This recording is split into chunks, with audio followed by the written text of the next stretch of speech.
So, you want to know why this region is called the Field of Blood? The old man peered over in astonishment from his seat in the shadow of his stone hut. He smiled mischievously as he continued. You're probably not from here. If you were, you would not have asked such a question. I nodded in affirmation, for the old man was right. I was a merchant from the south. It is the first time that my path has led to Cusco, the heart of the Inca Empire, I explained. You are fortunate that you have chosen to rest in my village, my young and illiterate friend, the old man told me, rising and pointing to the entrance of his dwelling. You must know that I am the most renowned storyteller in the entire valley. If there is anyone in the world who can explain why the plain that surrounds us has that ominous name, it is I, he said, gesturing to me to enter his house. Today, all inhabitants of this region are full of admiration for our empire, he boasted. But everything that is now subject to the Inca had to be conquered. Who knows, if not for Viracocha Inca, we all might still be simple farmers like I am. During the years before his reign, many nearby tribes were periodically conquered, but no garrisons or Inca officials were placed among them. This pattern of raiding and plundering changed during the reign of Viracocha. He would establish permanent rule over the neighboring tribes. Viracocha was convinced that he was favored by the gods, the old man continued in a tone that suddenly seemed scornful. But in truth, he owed his victories to his two generals, Bikakirao and Apomaita. They were the strategists behind the military tactics that made the conquest of the Cusco Valley possible in the first place. Viracocha was too conceited to realize that, and his pride following their hard-fought triumph nearly led the Inca to ruin. When the old man had begun his story, the hut had been flooded by sunlight. The golden disk had long since sunk below the horizon, and the light of the embers dancing around in the darkness only faintly illuminated his wrinkled face. He refilled his clay mug, and then continued the story. Viracocha believed that his reign was sacred and that he was protected by divine providence. However, the gods had turned away from him towards a new favorite, a wild young warlord named Anku Hualak. He hailed from the Chanca tribes and had recruited more than 40,000 warriors, with whom he marched on Cusco.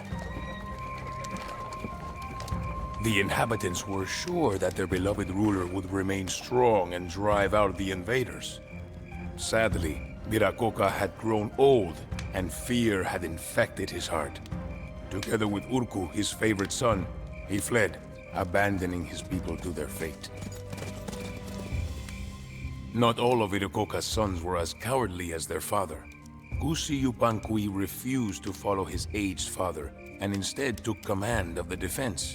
Full of confidence, he announced that he would defeat the Chanca army.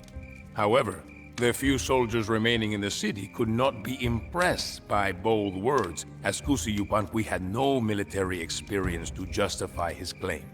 Luckily, Bikakirao and Apomaita had also remained in Cusco.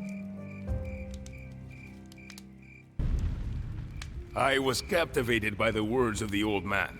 When he had finished, I exclaimed, "So that is why this area is called Yahuapampa, the Field of Blood." His eyes sparkled. Yes, the ground on which my hut stands today was watered by the blood of the Chanca. Kusi Yupanqui, with the help of his generals, had accomplished the impossible. Cusco had been saved from an overwhelmingly superior force. The name of Kusi Yupanqui soon fell into oblivion, but only because the people that he had saved from the Chanca invasion began to call their savior Pachacuti Inca Yupanqui, he who overturned space and time.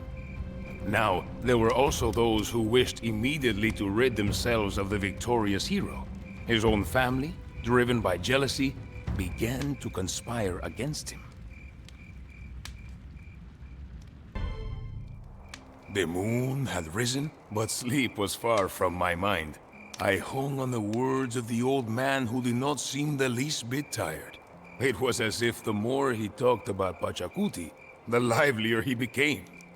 I told you about the great battle of Cusco, he continued. But you must know that this glorious victory did not bring peace to the Inca.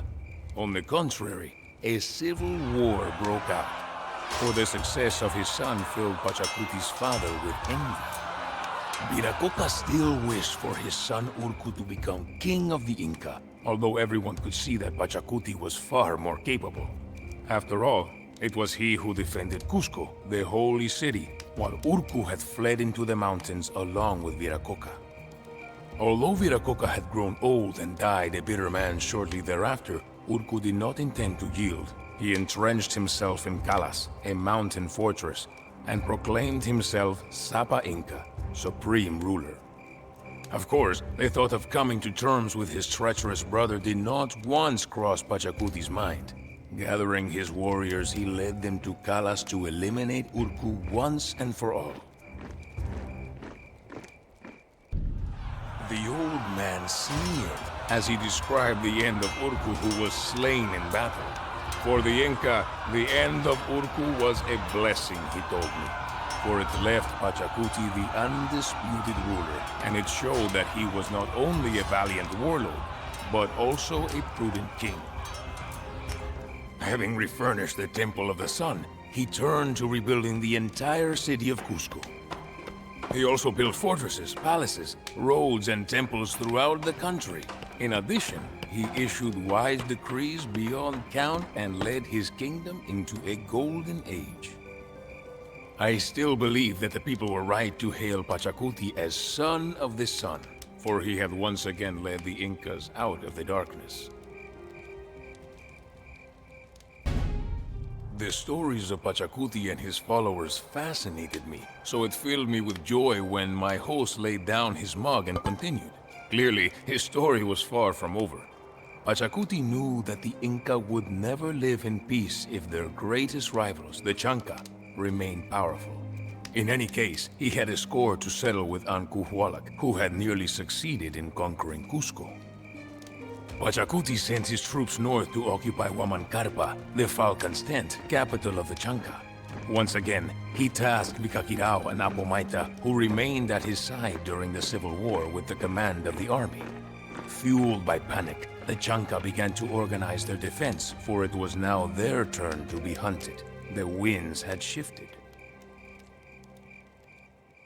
At that time, it was common for Chanca warriors to intimidate their enemies by using cups fashioned from the skulls of prisoners to drink the blood of the slain. Even so, when the victorious Inca troops entered Huamancarpa, the remaining defenders had no choice but to surrender. Everyone thought that Pachacuti would take bloody revenge on the Chanca, the old man explained, but Pachacuti instead chose mercy and integrated the surviving warriors of the Chanca into his army. Astonishingly enough, they became loyal followers and acknowledged the Inca king as their new overlord. The domain of the Inca was now greater than ever. Pachacuti's superiority had become too overwhelming and his armies too effective, leaving no tribes who could contend with the Inca except for the kingdom of Chimor, which was located near the coast to the west. You are still quite young, my friend, the old man observed, smiling amicably. But look at me. At some point, your hair will turn gray just like mine, and your hands will become wrinkled as well. A king will also grow old one day, even if he is the son of the sun. Pachacuti knew that he needed a capable successor to sustain the state that he had built. There was only one man who could be considered: his own son, Topa Yupanqui. Topa Yupanqui seemed to have inherited his father's military skills. He already bore the title Apu Kispay, leader of the imperial troops. To test his mettle, Pachacuti gave his son the command of the campaign against the Chimor Empire. The Chemu were not to be underestimated. On the coast, they had built a magnificent city called Changchang, whose splendor rivaled that of Cusco itself. Massive canal systems fed the city with fresh water, and magnificent pyramids adorned the city. Timur was quite wealthy due to the droves of slaves harvesting gold from the abundant sources nearby. The discipline of its military was the stuff of legend. The people of Cusco anxiously awaited the outcome of the campaign against the remote coastal kingdom. Would Topa Yupanqui succeed in completing the work of his father and bring the expansion of the Inca to a dignified conclusion? The old man was silent for some time, but then addressed me. You have surely heard of the Tawantinsuyu, the realm of the four parts. That is what we call our empire, since Topa Yupanqui succeeded in subjugating the Chimu. The lands to the north, south, east, and west had finally been conquered, and the Inca now dominated the entire region, mountain and valley. Knowing that his son was of equal wisdom and virtue, Pachacuti could die without regret. Now, you know the entire story. The story of the Inca. I hesitated for a moment before asking the old man, "You have told me much indeed, but what was the fate of the two generals, Bicaquirao and Apomaita? Surely their story does not end there." The old man beamed at me and laughed before giving his answer. Well, Bicaquirao gave his life in battle and died the most honorable death imaginable. Apomaita was not quite as favored by fortune, however. It is said that having grown older than the hills themselves, he now lives a life of solitude in a stone hut.